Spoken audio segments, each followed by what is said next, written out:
Thomas Aquinas thinks of reason or intelligence in high and noble terms. And those terms are summed up in three intellectual virtues: understanding, knowledge, and wisdom. His explanation of these reveals the potential of the human mind to go to the height and the depth of truth.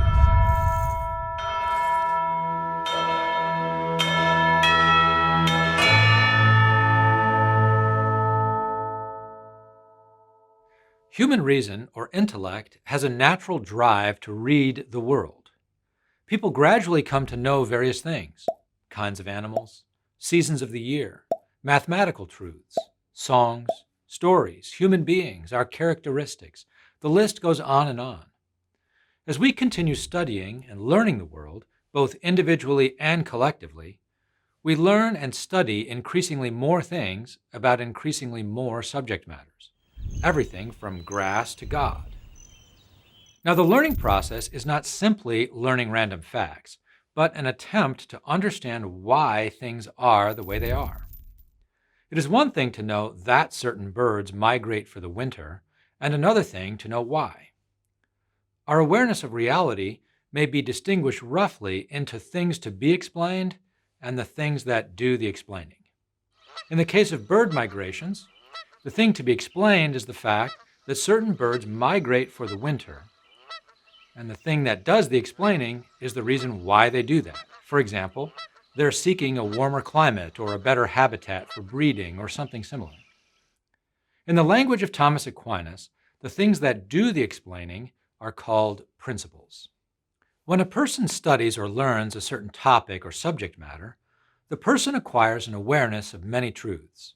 For example, someone who studies music learns all the notes on many scales, and which notes form harmonious chords within different keys on the musical scale.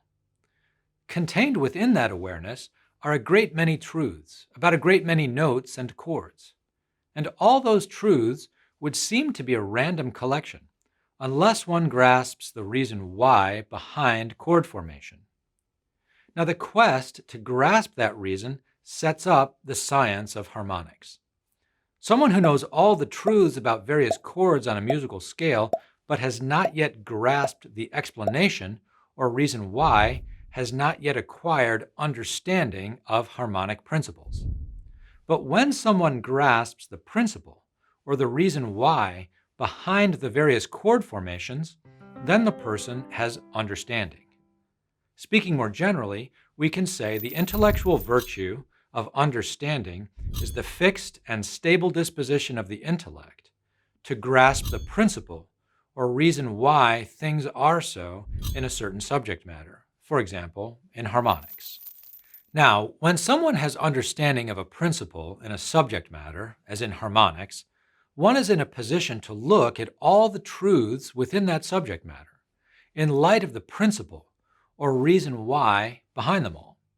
For example, in harmonics, one can look at all the truths about chord formations in light of the principles of proportion of sound.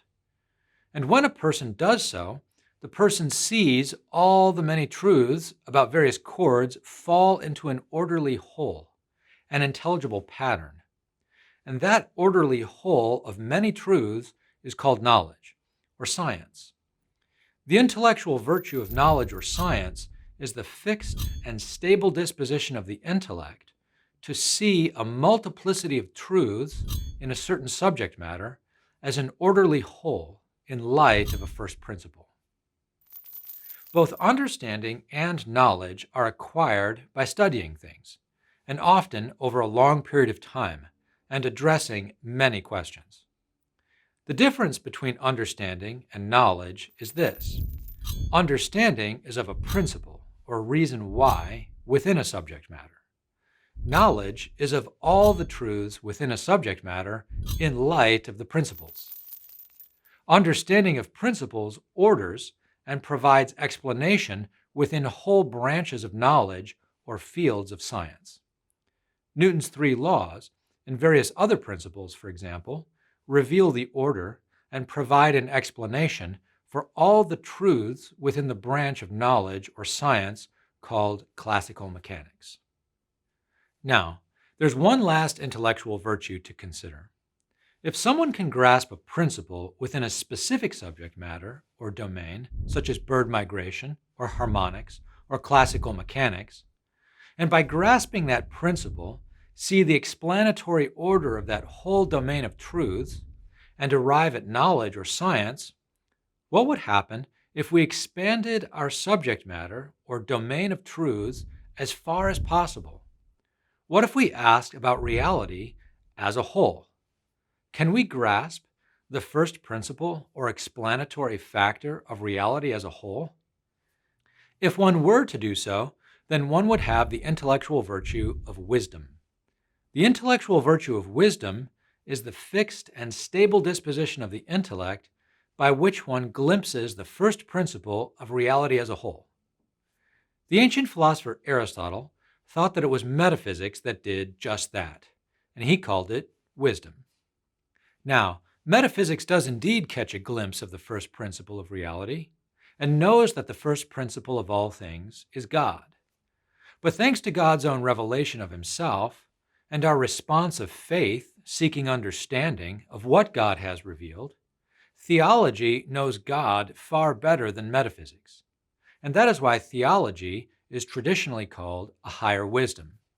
Theology knows God revealing himself and all things in his light. For readings, podcasts, and more videos like this, go to Aquinas101.com. While you're there, be sure to sign up for one of our free video courses on Aquinas. And don't forget to like and share with your friends, because it matters what you think.